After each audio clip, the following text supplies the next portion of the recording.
Ruth അധ്യായം 3. അനന്തരം അവളുടെ അമ്മായിയമ്മയായ നവോമി അവളോട് പറഞ്ഞത്, മകളെ, നിനക്ക് നന്നായിരിക്കേണ്ടതിന് ഞാൻ നിനക്ക് വേണ്ടി ഒരു വിശ്രമസ്ഥലം അന്വേഷിക്കണ്ടയോ?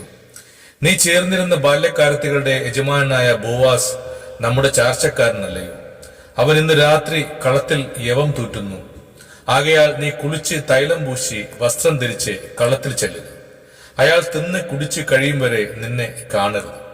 ഉറങ്ങുവാൻ പോകുമ്പോൾ അവൻ കിടക്കുന്ന സ്ഥലം മനസ്സിലാക്കി ചെന്ന് അവന്റെ കാലിന്മേലുള്ള പുതപ്പ് പൊക്കി അവിടെ കിടന്നുകൊള്ളുക. എന്നാൽ നീ എന്തു ചെയ്യണമെന്ന് അവൻ നിനക്ക് പറഞ്ഞു തരും. അതിന് അവൾ, നീ പറയുന്നതൊക്കെയും ഞാൻ ചെയ്യാമെന്ന് അവളോട് പറഞ്ഞു. അങ്ങനെ അവൾ കളത്തിൽ ചെന്ന് അമ്മാവിയമ്മ കൽപ്പിച്ചതുപോലെ ഒക്കെയും ചെയ്തു. ബോവാസ് തിന്നുകുടിച്ച് ഹൃദയം തെളിഞ്ഞ ശേഷം യവക്കൂമ്പാരത്തിന്റെ ഒരു വശത്ത് ചെന്ന് കിടന്നു. അവളും പതുക്കെ ചെന്ന് അവന്റെ കാലിന്മേലുള്ള പുതപ്പ് പൊക്കി അവിടെ കിടന്നു. അർദ്ധരാത്രിയിൽ അവൻ ഞെട്ടിത്തിരിഞ്ഞ് തന്റെ കാൽക്കൽ ഒരു സ്ത്രീ കിടക്കുന്നത് കണ്ട്, നീ ആരെന്ന് അവൻ ചോദിച്ചു.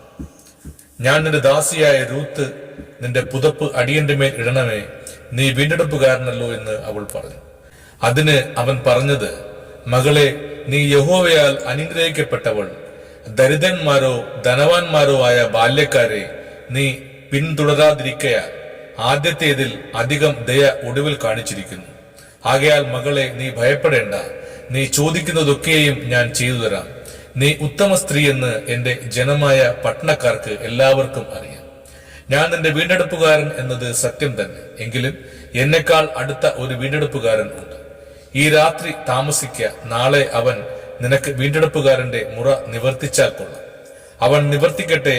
വീണ്ടെടുപ്പുകാരന്റെ മുറ നിവർത്തിപ്പാൻ അവന് മനസ്സില്ലെങ്കിലോ, യഹോവയാണ് ഞാൻ നിനക്ക് വീണ്ടെടുപ്പുകാരന്റെ മുറ നിവർത്തിച്ചു തരും. രാവിലെ വരെ കിടന്നുകൊള്ളുക. അങ്ങനെ അവൾ രാവിലെ വരെ അവന്റെ കാൽക്കൽ കിടന്നു. ഒരു സ്ത്രീ കളത്തിൽ വന്നത് ആരും അറിയരുതെന്ന് അവൻ പറഞ്ഞിരുന്നത് കൊണ്ട് ആളറിയാറാകും മുമ്പേ അവൾ എഴുന്നേറ്റു.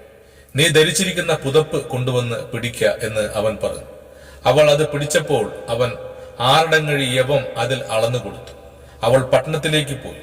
അവൾ അമ്മാവിയമ്മയുടെ അടുക്കൽ വന്നപ്പോൾ, നിന്റെ കാര്യം എന്തായി മകളെ എന്ന് അവൾ ചോദിച്ചു. അയാൾ തനിക്ക് ചെയ്തതൊക്കെയും അവൾ അറിയിച്ചു. അമ്മാവിയമ്മയുടെ അടുക്കൽ വെറുങ്കയായി പോകരുത് എന്ന് അവൻ എന്നോട് പറഞ്ഞു. ഈ 6 അടങ്ങഴി യവം എനിക്ക് തന്നു എന്ന് അവൾ പറഞ്ഞു. അതിന് അവൾ, എന്റെ മകളെ, ഈ കാര്യം എന്താകുമെന്ന് അറിയുവോളം നീ അനങ്ങാതിരിക്കുക. ഇന്ന് ഈ കാര്യം തീർക്കും വരെ അയാൾ സ്വസ്ഥമായിരിക്കയില്ല എന്ന് പറഞ്ഞു. ആമേൻ.